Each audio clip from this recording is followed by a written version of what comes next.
इल्मी point number 4, वअतसिमू बिहब्लिल्लाहि जमीअन वला तफर्रकू, तुम सब के सब मिलकर अल्लाह की रस्सी यानी कुरान को मजबूती से पकड़ लो और फिरका वारियत में मत पड़ो।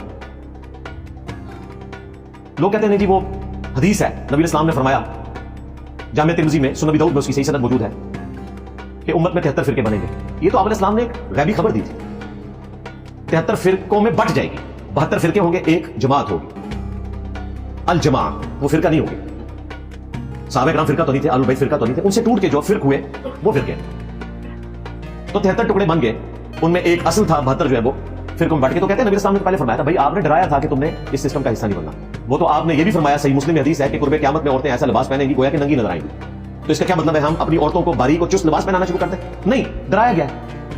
इसी तरीके से ये फिरकों वाली जो हदीस है इसमें डराया गया है कि तुमने इस सिस्टम का हिस्सा नहीं बनना, तुमने कुरान को मजबूती से पकड़ना है और सुन्नत को पकड़ना उसी में शामिल है।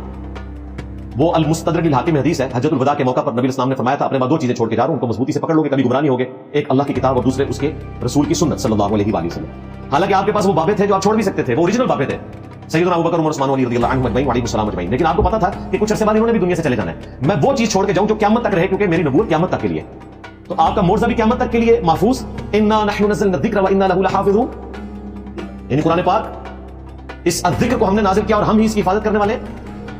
और आप सल्लल्लाहु अलैहि वसल्लम की खत्म नबूवत की बरकत से उस कुरान की एक्सप्लेनेशन यानी कि सुन्नत और उसका रिटन रिकॉर्ड अहादीस की शक्ल में वो भी अल्लाह ताला ने क़यामत तक के लिए महफूज कर दिया। और फिर जो गदीर खून की हदीस है, सही मुस्लिम में 4 ऊपर तले रवायतें, नबी इस्लाम ने अपनी वफात से 3 महीने पहले ऑलमोस्ट ये खुतबा दिया है मक्के से मदीने आते हुए, ऐ लोगों आगाह हो जाओ, मैं भी एक इंसान हूं, करीब है कि अल्लाह का कासिद यानी मौत का फरिश्ता मेरे पास आए और मैं उसकी दावत कबूल कर लूं।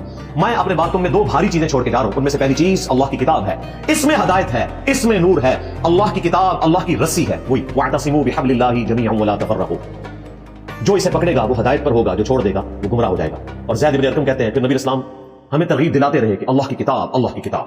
और दूसरी भारी चीज मेरे अहलुल बैत हैं, मैं अपने अहलुल बैत के मामले में तुम्हें अल्लाह का खौफ दिलाता हूं, मैं अपने अहलुल बैत के मामले में तुम्हें अल्लाह का खौफ दिलाता हूं, मैं अपने अहलुल बैत के मामले में तुम्हें अल्लाह का खौफ दिलाता हूं। लेकिन उम्मत बिल्कुल उलट चली, ना कुरान की तौहीद को पकड़ा और ना अहलुल बैत को जिंदा छोड़ा।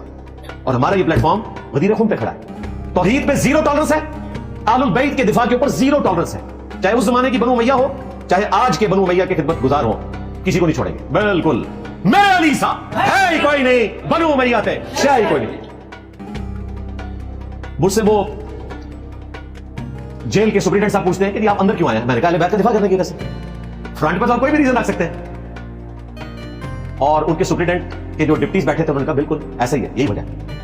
बाद लोगों को दावत तौहीद बुरी लगी होगी, बाद लोगों को सुन्नत की अहमियत बताना बुरा लगा होगा, और तकरीबन सारे फिरकों को उनके बाबों की मीम्स बुरी लगी होगी। वो तो हमारी मजबूरी है, क्योंकि तुमने बाबे लाके रसूलुल्लाह के मुकाबले पे खड़े कर दिए ना। हाँ, असल मसला ये है, इनको आप हिंदुओं का कोई बाबा डिक्लेयर करते हैं, क्रिश्चियंस का करते हैं, कोई मसला नहीं। वंस आप रसूलुल्लाह का नाम लेंगे सल्लल्लाहु अलैहि वसल्लम तो आपके ऊपर ये रट्स पड़ा जाएगा, मेरे नबी साहब है ही कोई नहीं, तेरे बाबे थे है ही कोई नहीं। अल्हम्दुलिल्लाह अल्लाह तबारक व तआला ने इस दावत हक को पहुंचाया है पूरी दुनिया के अंदर, और वो जिनको घेर घार के हमारी हुकूमतें लाके ऑडिटोरियम में बिठा के तकरीरें करवाती हैं अपने हक के अंदर, उनकी औकात ही कोई नहीं आप देखें। और वहां वो बंदा भी था जो एक टीवी प्रोग्राम में कह रहा था जी 1500 उलमा के साथ बैठ के मैंने पैगाम पाकिस्तान लिखवाया। तो मैंने कहा पैगाम पाकिस्तान में क्या ये इबारत लिखी हुई है कि सारे फिरके मुसलमान है, बरेलवी देवबंदी अहले हदीस और शिया, ठीक है, कादियानियों के कुफर के ऊपर तो इजमाए उम्मत है, हनफी कादियानी, जी हाँ जाहिर है ये हनफियों का एक फिरका है ना, आप तो सारे मान गए कि वो हनफी थे। पहले कहते थे जो रफुल दैन शुरू करता है वो कादियानी हो जाता है, और कादियानी तो रफुल दैन करते ही नहीं है, वो हनफी है। हमारे तमाम स्टूडेंट्स जो है रुकू में जाते वक्त और रुकू से उठते वक्त रफुल दैन करते हैं, जो बुखारी मुस्लिम में लिखा है। और इससे बढ़कर तुम्हारे गौसे पाक का लिखा हुआ तरीका है बुनियत तालिबीन में, और उनसे भी पहले इमाम गज़ाली का लिखा हुआ तरीका है, ठीक है। वैसे कहते हैं गौसे पाक पूरी कायनात को इस तरह देख रहे हैं जिस तरह हथेली पे राई का दाना, तो यकीनन गौसे पाक ने लोहे महफूज भी पढ़ा होगा, बल्कि वो तो लोहे महफूज देख के तो बताते थे इसकी किस्मत में इतने बच्चे हैं। तो गौसे पाक ने लोहे महफूज थे, रसूलुल्लाह की नमाज की वीडियो नहीं देखी, नबी साहब की नमाज का तरीका भी वहां लिखा होगा कि आखिरी पैगंबर इस तरीके से नमाज पढ़ेंगे। तो मेरे ख्याल तुम्हारे गौसे पाक ने वहीं से देख के रफुल दैन शुरू किया था, इंजीनियर की वीडियो से नहीं किया था। लो सुनो, हाँ तो ये इस किस्म की गालियां देते थे। तो मैंने उसे कहा 1500 उलमा ने बैठ के ये क्यों नहीं लिखा कि बरेलवी देवबंदी अहले हदीस शिया सारों की मस्जिदों में नमाजें पढ़े, सारों को चंदा दें, सारों के साथ निकाह करना जायज है, ये सारी बातें लिखी नहीं है। कहते ये तुम लिखा, मैंने कहा आपके पैगाम पाकिस्तान का कोई फायदा नहीं जब तक ये ना लिखा जाए। और देखें आज प्राइम मिनिस्टर साहब ने वही बात कर दी है जो हम कह रहे थे। तो मैं प्राइम मिनिस्टर साहब से रिक्वेस्ट करूंगा, शहबाज शरीफ साहब से हाफिज़हुल्लाह ताला, कि पैगाम पाकिस्तान में ना अपनी तकरीर का वो हिस्सा डलवाएं जो आपने वो तकरीर की है। और उन्होंने कहा जी जयीद उलमा जो है ना वो, फिर उन्होंने कहा कि नहीं जयीद उलमा तो ऐसी बात नहीं करेंगे। नहीं सर, जयीद उलमा यही बात करेंगे, आपने ठीक कहा था कि फलां के पीछे नमाज होती है, फलां के पीछे नहीं होती, फिर वारियत, उनका मुल्क कैसे आगे नहीं चलेगा। बिल्कुल आप ठीक कह रहे हैं, मुल्क कैसे नहीं चलेगा आगे। मुल्क वैसे आगे चलेगा जिस तरह आप चलाने की कोशिश कर रहे हैं। इन लोगों को कान से पकड़ के आपने सामने बिठाया और वो दिल में आपको गालियां निकाल रहे होंगे कि हमारे सामने बैठ के हमारे बुजुर्गों को जलील कर रहे हैं। जी, बुजुर्गों ने ये सारा काम डाला है ना। देखिए, सबसे बड़ा फिरका है बरेलवी, ज्यादा उलमा उनके बैठे हुए थे। आम मज़हब बरेलवी साहब उस फिरके के बानी है जिन्होंने 1903 में मंजूर इस्लाम बरेली में अलग से एक मदरसा बनाया, क्योंकि 1867 में देवबंद मदरसा बन चुका था। पैरेलल में उन्होंने अपना एक मदरसा लॉन्च किया और उनके मदरसे से मुतल्लिकीन लोग बरेलवी कहलाए। 1905 में 1905 में उन्होंने हुसामुल अरबाइन लिख के अपने सिवा सारे फिरकों को इस्लाम से निकाल के मुर्तद वाजिबुल कत्ल डिक्लेयर कर दिया। और उसी 1905 में 1905 में आइंस्टाइन, हजरत आइंस्टाइन, अगर जिंदा होते तो मैं हाफिज़हुल्लाह भी कह देता, फौत हो गए तो मैं रहिमहुल्लाह नहीं कह सकता क्योंकि नॉन मुस्लिम थे। वो अपनी स्पेशल थ्योरी ऑफ रिलेटिविटी पेश कर रहे थे, बाद में जनरल थ्योरी ऑफ रिलेटिविटी उन्होंने पेश की। तो जाहिर है फिर गोरों ने तो वहां खड़े होना था जहां वो खड़े में, हमने यहीं पे खड़े होना था। हमारे कभी साथी कहते हैं शुक्र करो अंग्रेज नहीं, आज अंग्रेज होता क्या होता। मैं कहती आज अंग्रेज होता ना तो इंजीनियर साहब जेलम तुल और बुलेट ट्रेन जा रहे होंगे, ऐ होता।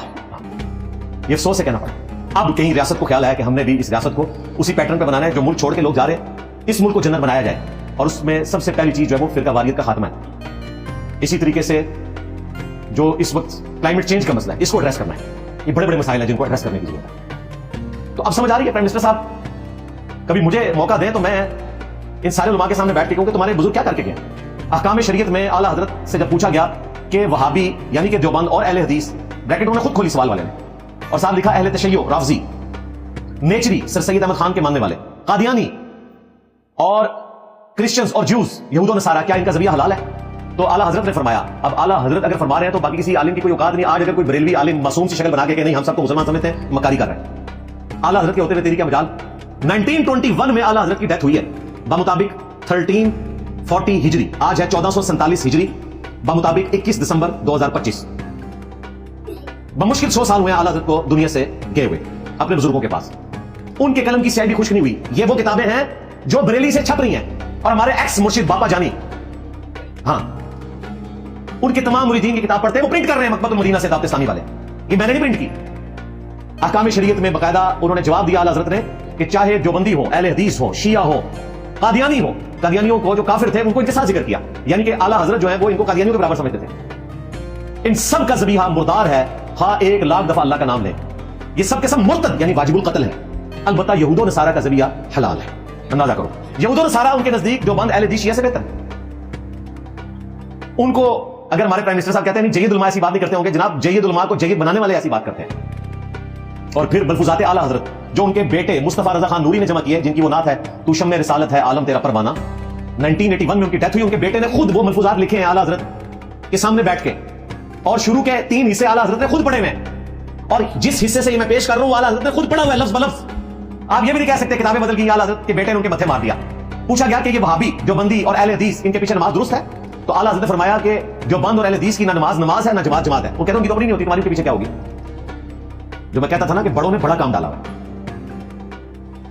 पूछा गया इनकी मस्जिद में नमाज पढ़ सकते हैं? अपनी अकेले से कहते हैं कुफार की मसाजिद मिसले घर के हैं, जिसमें घर में मजबूरन नमाज होती है, इन काफिरों की मस्जिद में मजबूरन नमाज हो जाएगी, डायरेक्ट काफिर का। लेकिन यहां हमें आला हज़रत से इख्तिलाफ है, कुफार की मसाजिद नहीं होती हैं, कुफार की इबादत गाहें होती हैं, इसलिए हम कादियानियों को मस्जिद नहीं लिखने देते, बैतुल हम्द लिखते हैं वो। तो आला हज़रत आपको कहना चाहिए था कि अहले हदीस देवबंद और शिया के जो बैतुल हम्द हैं, हाँ, उनमें मजबूरन नमाज हो जाएगी, मस्जिद नहीं था कहना चाहिए आपको। अपने निजाम में हमारे नजदीक तो बरेलवी, देवबंदी, अहले हदीस, शिया सारे मुसलमान हैं। और फिर पूछा गया इनकी जान का जवाब दें, उन्होंने कहा जिनकी नमाज नहीं हो रही उनकी जान का क्या एहतराम होगा। हाँ, अल्लाह का नाम आए तो अज़्ज़ा वजल कह लें, मोहम्मद का नाम आए तो सल्लल्लाहु अलैहि वसल्लम कह लें, बाकी इससे ज्यादा कोई एहतराम की जरूरत नहीं। फिर हमारे बाबा जी ने तो फिर आपको पता है ना, कफन फाड़ के बोले, हाँ, बाबा जी खादिम रिजवी साहब। और देख लें उस वक्त मैं था अकेला जब वो अपनी तमाजत के उरूज पे थे 2017 में, मैंने बाई नेम उस बंदे को चैलेंज किया था, और पहला हमलावर मेरे ऊपर आ गया 28 अक्टूबर 2017 को जवाब देने के लिए। इल्मी जवाब तो नहीं। आज तो सारे खादिम रिजवी साहब का नाम लेंगे ना, मैं तो उस वक्त बाई नेम उनको कहता था कि ये तुम्हारे बुजुर्ग जिनकी तरफ किताब मंसूब है और बकौल तुम्हारी उनकी किताब है, हम तो 1 लाख टन हुस्न ज़न रखते हैं कि उन्होंने कोई ऐसी बात नहीं करवाई होगी, लेकिन तुम अपने बुजुर्गों को बांध के मरवा रहे हो। तो मैंने उस वक्त खादिम रिजवी साहब को जब चैलेंज किया था, तो अल्लाह का शुक्र है उस शर में से बहुत खैर निकला। जो खत्म नबूवत के नाम के ऊपर वो गालियां निकाल रहे थे, और मैंने कहा कि ये खत्म नबूवत की काज को बदनाम कर रहे हैं सल्लल्लाहु अलैहि वसल्लम, और इनकी खत्म नबूवत सिर्फ एंटी कादियानी है। अपने बुजुर्ग जिन्होंने अपने नामों के कलमे पढ़ाए और उनका दिफा करते हैं, उसमें नहीं बोलेंगे और मतलब दम तक नहीं बोले। और उसी 2017 के धरनों का तोहफा है हमारे वकील ताहिर अयूबी साहब। ये खादिम रिजवी साहब के स्टेज पे तकरीरें किया करते थे। हाँ जी, हाँ जी, जो आज हमारे वकील हैं। بعد उसका क्लिप देखा, अल्लाह ने हिदायत दी। और मैं आपको बताऊं, मैं जहां जहां गया हूं ना जेल में, मुझे कोई बंदा इस दावत हक से नफरत करने वाला नहीं मिला, ऊपर से नीचे तक सब के सब लोग इस दावत हक से जुड़े हुए मिले। अल्हम्दुलिल्लाह, ये अल्लाह का फजल है। तो वो खादिम रिजवी साहब, उन्होंने तो फिर अपने बुजुर्गों से भी एक कदम आगे जाके कह दिया मज़ार इकबाल के ऊपर बादशाही मस्जिद के बाहर कि छड़ दो वाबियां दी जान दा की एहतराम, ये तो सूरन सूर ने कहना ना बेटा इखलास मंगो तो बड़े बड़े लोग हम गदावन खैर पा ही देंगे। चलो चलिए ओ वाबियां दी जान ये तो करा दो ये तो सूर चलो चलिए। तो वो जो उन्होंने कहा, वो बड़ों ने यही कहा हुआ था, उसको उन्होंने अच्छे तरीके से और ब्रीफ कर दिया कि जिस तरह सूअर है जानवरों में कि हराम है उनका खाना, वैसे तो अल्लाह ने उनको भी मकसद के लिए पैदा किया, इस तरह इंसानों में वहाबी है। मुसलमानों में नहीं, मुसलमान तो मानते नहीं है वो, हाँ इंसानों में, वैसे इंसान भी नहीं मानते, मैं आपको बता दूं, इसीलिए तो सूअर कहते हैं सूअरों में अगर कोई सूअर होता ना तो ये है, ये इन लोगों का हाल है। और उनके बारे में एक जुमला नहीं बोलने के लिए तैयार लोग, उनके मुखालफी। मेरे ऊपर सारे शेर है, तो अल्लाह का फजल है, आप शेर होंगे तो हम देखें, फिर आप उसका फिर अंजाम भी भुगत रहे हैं। तो अल्लाह के फजल से ये दावत हक हर चीज को सुपरसीड कर रही है, बावजूद इसके कि ये लोग मुखालफत कर रहे हैं। तो प्राइम मिनिस्टर साहब से मैं कहूंगा कि आपने जो कुछ बयान किया बिल्कुल दुरुस्त है, लेकिन जिनके सामने बयान किया इनमें से एक बंदा भी आपके साथ एग्री नहीं करता। वरना पैगाम पाकिस्तान में ये 1500 मौलवियों ने मिलकर ये एक इबारत स्टार्ट में लिख देते ना कि सारों के पीछे नमाज पढ़ना दुरुस्त है, सबको चंदा देना दुरुस्त है, सबके साथ निकाह करना दुरुस्त है।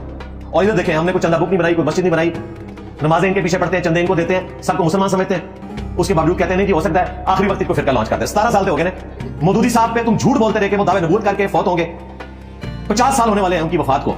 तुम्हारे वो मौलवी कब्रों में चले गए जो उनको उनकी जिंदगी में कहते थे कि ये दावे नबूवत करके मरेगा। आज उनकी नस्लों का काम है कि उनकी कब्र पे जाके ना अल्लाह के हुजूर माफी मांगे कि हमने इस शख्स के ऊपर झूठा इल्जाम लगाया था। तो मौदूदी साहब तो थे नरम मिजाज आदमी, और वो कहते थे कि मैं बगैर दावे नबूवत किए हुए मर के इनको प्रैक्टिकली जवाब दूंगा। तो मैं तो तुम्हें पता है कि हाँ मैं अपनी जिंदगी मंजी ठोक के जाऊंगा, मैं नबी साहब है ही कोई नहीं, तेरे बाबे थे है ही कोई नहीं। उन बुजुर्गों के मानने वाले के जिन्होंने अपने नामों के कलमे पढ़ाए, आज हमें बताओगे कि दावे नबूवत करके मरेगा। मैंने तुम्हारे जो झूठे बनाए हुए दावा नबूवत करने वाले बुजुर्ग थे ना, मैंने तो उनको एक्सपोज कर दिया। आज तुम्हारी पब्लिक तुम्हारे ऊपर चढ़ गई है इल्मी तौर पे, मुंह छुपाने की जगह नहीं है। तो देखे मौदूदी साहब कहते थे मेरी बातें छुपी हुई नहीं छपी हुई है, हम तो कहते हैं हमारी बातें वीडियो में रिकॉर्ड है। आउट ऑफ कॉन्टेक्स्ट ना काटो और अपनी जहालत लोगों के ऊपर अयान ना करो। ये फाइनल हमला कर सकते थे ना, 295C से तो बड़ा कोई हमला नहीं है ना, दुनिया में सबसे बड़ी दफा है, 302 से भी बड़ी है, 302 के ऊपर कत्ल की पेनल्टी है, लेकिन उसमें गुंजाइश मौजूद है कि बुरा सा माफ कर सकते हैं, ब्लड मनी वाला मामला हो सकता है। 295C के ऊपर सवाए कत्ल करने के और कोई सजा ही नहीं है। और आजकल चूंकि आपको पता है यूरोपियन यूनियन के प्रेशर की वजह से सजाए मौत जो है वो मौकूफ है, तो लाइफ इंप्रिजन है। ये इतनी खतरनाक दफा इन्होंने लगाई है, तो इससे बड़ा क्या अटैक कर सकते थे। मर्डर टाइम तो तुम 9 दफा करवा चुके हो, 3-4 दफा तो मैंने डिस्कस किया, ऊपर की 5 दफा तो मैंने डिस्कस करना भी जरूरी नहीं समझा, ना मुस्तकबिल में करने की जरूरत है। दावत की तरफ आप तवज्जो दें अल्लाह के फजल से। तो मैं प्राइम मिनिस्टर साहब से कहूंगा कि इनके सही बुखारी जो पढ़ाते हो ना तुम, उसमें ये 2 हदीसें तुम्हारे मुंह के ऊपर ना तमाचा है इमाम बुखारी की तरफ से, 694 और 695। 694 पे सैयदना अबू हुरैरा रज़ियल्लाहु ताला अन्हु से नबी अलैहि सलाम ने फरमाया, ए अबू हुरैरा, अनकरीब ऐसे इमाम आएंगे जो तुम्हें गलत नमाजें पढ़ाएंगे, तुम उनके पीछे नमाजें पढ़ लेना, उनकी गलती का बवाल उन्हीं पर होगा, तुम्हारी नमाज दुरुस्त होगी। और 695 पे तो इमाम बुखारी ने बाब बांधा है कि बिदती और बागी के पीछे नमाज पढ़ना दुरुस्त है, क्योंकि सैयदना उस्मान गनी रज़ियल्लाहु ताला अन्हु अमीरुल मोमिनीन का फतवा है। वो रवायत लेकर आए कि सैयदना उस्मान को जब महसूर किया गया उनके घर में, असहाब ने पूछा कि हमारे इमाम तो आप हैं और फितरों के इमाम का कब्जा है मस्जिद के ऊपर, हमें खदशा है कि उसके पीछे नमाज पढ़ के हम कहीं गुनहगार ना हो जाए, तो आप हमें क्या हुक्म देते हैं, हम नमाज उनके पीछे पढ़ लें। तो सैयदना उस्मान ने फरमाया, नमाज ही तो मुसलमानों में एक नेकी का काम है जो इज्तिमाई है, नेकी के कामों में उनका साथ दो और बुराई में उनसे अलग रहो। वही चीज वताअवनु अलल बिर्रि वत्तक़वा वला तआवनु अलल इस्मि वल उद्वान। तो सैयदना उस्मान का फतवा है कि बिदती और बागी के पीछे भी नमाज दुरुस्त है। चले इसमें ये भी क्लियर हो गया, जो लोग कहते थे कि हज़रत उस्मान के मुखालिफिन यहूदी थे और ये कोई अब्दुल्लाह इब्न सबा था, अब्दुल्लाह इब्न सबा नहीं सी, बनु उमैया सी, उनके गवर्नर थे जिनकी गलत पॉलिसीज ने रियाया को सैयदना उस्मान के खिलाफ किया। वो मेरा करबला वाला रिसर्च पेपर पढ़ लें जो मैंने बुखारी मुस्लिम से लिखा है, हुक्मरानों की तारीख से नहीं लिखा, 200 हदीसें जमा की है, अल्हम्दुलिल्लाह आप लोगों को एंड पे मिल भी जाएगा। तो सैयदना उस्मान ने बता दिया कि नमाजें आपने इनके पीछे पढ़नी है, नमाज हो जाएगी। नमाज में कोई नहीं कहता या भावल हाथ बेड़ा तक, हाँ सारे कहते हैं इय्याका नअबुदु व इय्याका नस्तईन। नमाज में कोई शिरक नहीं करता, नमाज सबके पीछे दुरुस्त है, क्योंकि इस तरह मुसलमानों की जमीन टूट जाएगी। लेकिन हमारे प्राइम मिनिस्टर साहब जिनको खिताब कर रहे थे उनमें से कोई भी बात ये मानने के लिए तैयार नहीं है। उनकी पब्लिक को मनवाना हमारा काम है। रियासती इदारे किसी कौम के कभी नैरेटिव चेंज नहीं कर सकते, ज्यादा से ज्यादा कानूनी कार्रवाई कर सकते हैं। नैरेटिव चेंज करना ये थिंकर्स का, स्पीकर्स का, इन्फ्लुएंस रखने वाले लोगों का काम है। ये प्राइम मिनिस्टर या कोई आर्मी चीफ या कोई पुलिस का हेड नहीं कर सकता, बस कानूनी नाफिज कर सकते हैं। लेकिन लोगों के दिमाग बदलना ये अहले इल्म का काम है। और ऐसे अहले इल्म के ऊपर आप 295C कटवाएं और उसको आप कानून के रहमो करम पे, अदलिया के रहमो करम के ऊपर छोड़ दें और उन लोगों को दंदनाता बाद छोड़े। अब तो खैर अंदर हो गया वो, اور لوگ تو یہ ان کا اندر ہونا بھی میری کرامت بتا رہے ہیں. ہاں اگر میں بابوں کا پجاری ہوتا تو میں ڈکلیئر کرتا کہ تکیرے پھر ایک نگاہ ماری سارے اندر. اللہ سے خوف آتا ہے. اور صرف ان کا انجام نہ آپ دیکھیں, این سی سی آئی اے کے ساتھ جو کچھ ہو رہی ہے, جو ایف آئی اے کا ایک جائز بچہ تھا, آج ایف آئی اے کہہ رہی ہے کہ یہ ناجائز بچہ نکلا ہے. ہاں ایف آئی اے اب ان کے خلاف کارروائی کر رہی ہے سوائے چند ایک لوگوں کے. حالانکہ ایف آئی اے کے اندر بھی ایسے لوگ موجود ہیں. ان ساروں کی صفائی ہونے والی ہے, کافی ساروں کی تو ہوگی ہے, انشاءاللہ عنقریب ہو جائے گی. ریاست نے اب طے کر لیا. ہاں اس میں ہم ریاست کے ساتھ کھڑے. اس طرح کی ہارڈ اسٹیٹ ہمیں چاہیے کہ جس میں جو نان اسٹیٹ ایکٹرز ہیں ان کو منطقی انجام تک پہنچایا جائے تاکہ ملک رہنے کے قابل ہو.